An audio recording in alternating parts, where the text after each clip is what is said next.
What's going on, everyone? Dallas again with Chaos Fragrances. Today we're back with another video.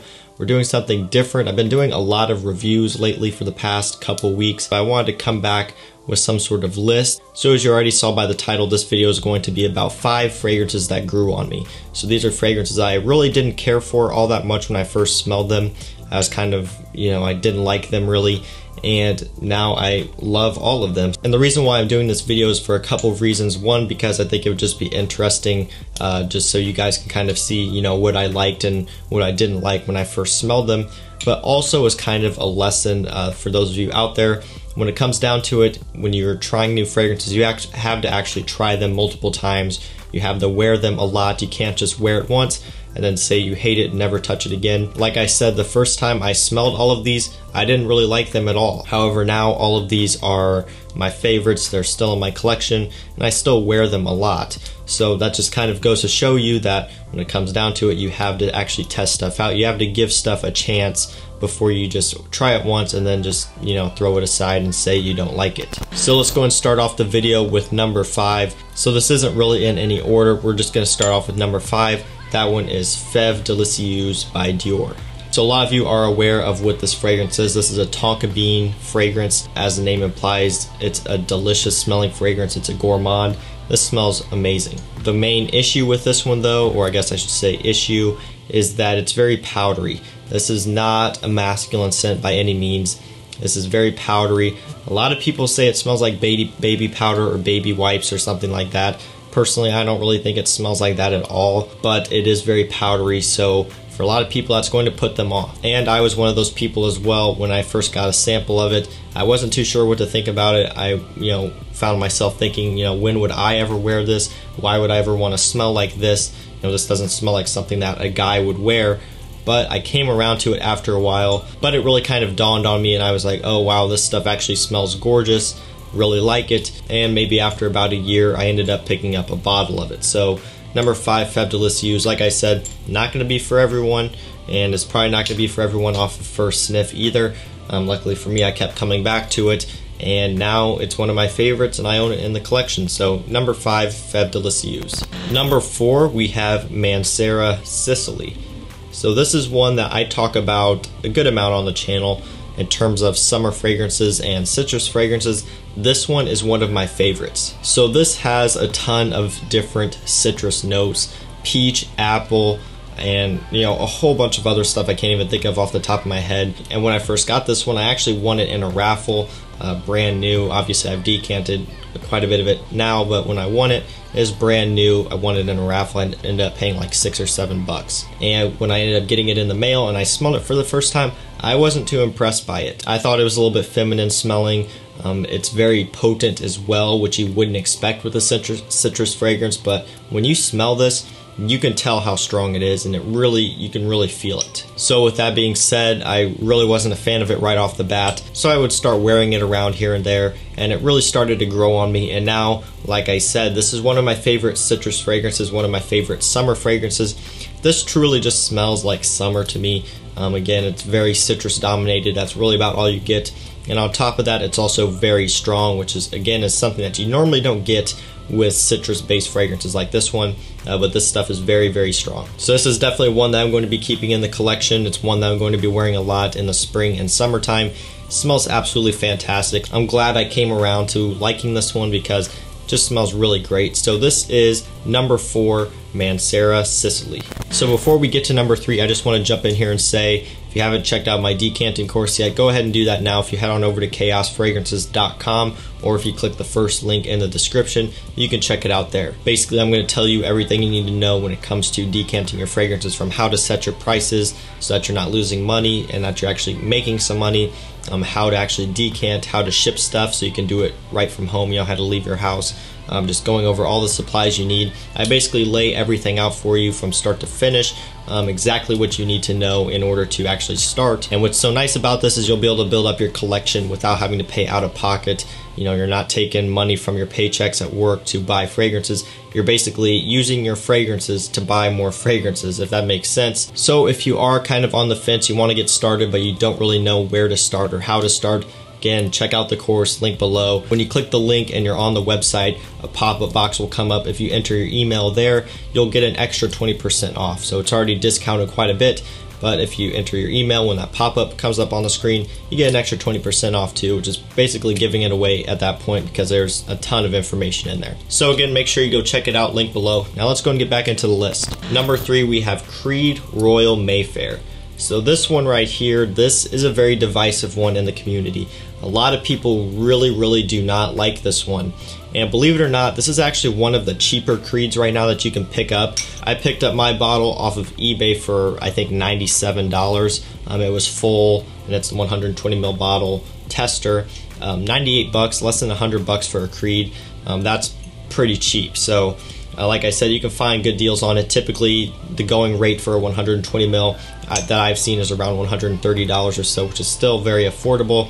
And the reason why is because a lot of people really don't like this one. Creed basically brought this back. Originally, it was called Windsor or however you want to say it. I'm sure you're going to correct me in the comments anyway. And they vaulted that one, but then they brought it back and kind of changed it a little bit, and they released it as Royal Mayfair. So this one has eucalyptus, pine, and gin, and this one is kind of medicinal, and it's not for everybody. I got a sample of it a while ago before I bought my bottle, and when I first sprayed it on, I hated it. I really did not like it at all. I pretty much scrubbed it off my skin because I couldn't stand to smell it. However, like I always say, I kept trying to go back to it, I kept trying to like it, and what I found personally is that I really enjoy the dry down of this. The dry down smells fantastic. The opening though, that's what's off-putting. Again, that eucalyptus is really strong in the opening, and it's kind of medicinal, mixing with that pine. I really like the pine, but the eucalyptus in the opening just is a little bit too much for me. But the dry down, that's where it is, that's where it shines for me. And I'm a huge fan of it in the dry down. So I'm glad I ended up going back to it and smelling it. And I was probably going to end up buying a bottle anyway, just so the fact that I can have it for the collection. I will wear it from time to time, really more for myself, just when I'm at home, not necessarily to wear it out, because there's not really too many situations that I could wear this in, but I do enjoy the scent. I've really come to appreciate it. Like I said, the opening, not a huge fan of it at all. So if you get a sample of it, or if you get a bottle of it or whatever, you spray it for the first time, be prepared to dislike it. At least, again, that's my experience with it. But try to let it dry down. Once you have it on your skin for a few hours, that's when the stuff smells really nice. It's a very masculine and regal scent. Like I said, the pine is probably my favorite part. It just reminds me of being outdoors. It just overall is a really nice scent, and I recommend that you check it out. Alright guys, up to number 2, almost done. We have Yves Saint Laurent La Nuit de l'Homme. So this may be a surprise for some of you because, as a lot of you hopefully may know, I'm a huge fan of this scent. I really like this one. I own all of the formulations. I own 2 partial bottles of the, original 4-digit formulation. I own 1 bottle of the second formulation or first reformulation. Then I own this one, which is the 3rd formulation. And again, I think there is a 4th. I had people telling me about that in my last video, so there may be a 4th, which I don't own that one. But I do own 3 different formulations in like 4 or 5 bottles. So when I first started getting into fragrances, I ended up going to Macy's and I smelled the regular L'Homme and I smelled this one. And I ended up actually liking the regular L'Homme a lot better than I liked this one. So I ended up going home and buying that one off of like Notino or something like that. But then later on, I ended up coming back around to this one, and now I actually prefer this one over L'Homme. So it's kind of funny how that worked. When it started out, I liked L'Homme better. That was probably because I was newer to fragrances. I had only smelled a handful at that time.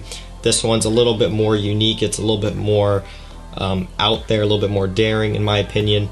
And it took me a little while to come around to it, but like I said, now I prefer this one over L'Homme. And this is one of my favorites when it comes to date scents and things like that. I don't have to explain too much about how this smells because all of you, I'm sure, know by now, have at least smelled it. If not, you have a pretty good idea of what it would smell like. But this is great stuff. Ended up coming around to it a lot. It's La Nuit de l'Homme. And finally, number 1. Some of you may be able to guess which one this is. Some of you may not.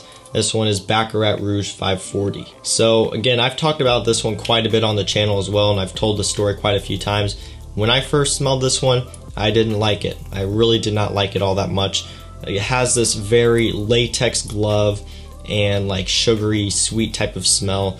And like I said, when I first smelled it, I didn't like it. I wasn't a fan. There was something about it that intrigued me, that, you know, kept me wanting to smell my sample. I ended up really coming around to it, and now I own this partial bottle, and I also own this partial bottle as well. So take it from me, I'm not trying to bullshit you here. I'm a huge fan of this scent, and I went from almost hating it in the beginning to now loving it and it being in my top 3 niche. This is one of my top compliment getters, and it's just one of my top favorite scents of all time. I absolutely love how it smells. I've really come around to it, and overall, it just smells amazing. So this is my number 1. This definitely is not going to be for everybody, so I do recommend you get a sample of it first. Don't go out and blind buy a bottle because it is very expensive. With that being said though, I do recommend that you at least try it in one way or another, whether you go smell it somewhere or if you buy a sample, because it's worth getting your nose on. And I shouldn't have to say this already, but like I said, make sure you smell it a few times, make sure you wear it a few times. I see a lot of posts actually on Facebook where people smell this one time and then they go, ooh, this fragrance sucks, I don't like this fragrance. Yeah, I know you don't. But actually wear it, actually smell it and test it, and then come back in like a week and then say that you don't like it, because chances are you're probably going to end up liking it. That's just how it is. So my number 1, Baccarat Rouge 540, one of my favorite scents of all times, and one that completely did a 360 on me. I went from hating it to now absolutely loving it. So guys, that's my video on 5 fragrances that grew on me. Hopefully you guys like this. This is something a little bit different. I haven't seen many people do this type of video. Let me know down below what fragrances have grown on you, which ones you hated in the beginning or just didn't really like in the beginning and now that you really like, just because I'd be curious to know what you guys have to say about that. And I'm also going to be doing a video on the opposite topic, so fragrances that were love at first sniff and that I still love. So I'm going to be doing that at some point as well. And maybe I could do a video on fragrances that I loved at first but don't really love now, because I can think of a few. So let me know what you guys think of those ideas, and I'll be trying to get those out soon. And of course, don't forget to check out the decanting guide, link down below, or chaosfragrances.com. Highly recommend you go check it out, man. It's going to help you build an amazing collection this year without having to break the bank. And that's it for this video, guys. If you enjoyed it, don't forget to leave a like. Also, don't forget to subscribe and turn on post notifications so you don't miss when I post. And that's it for me, guys. I'll see you in the next one. Peace out.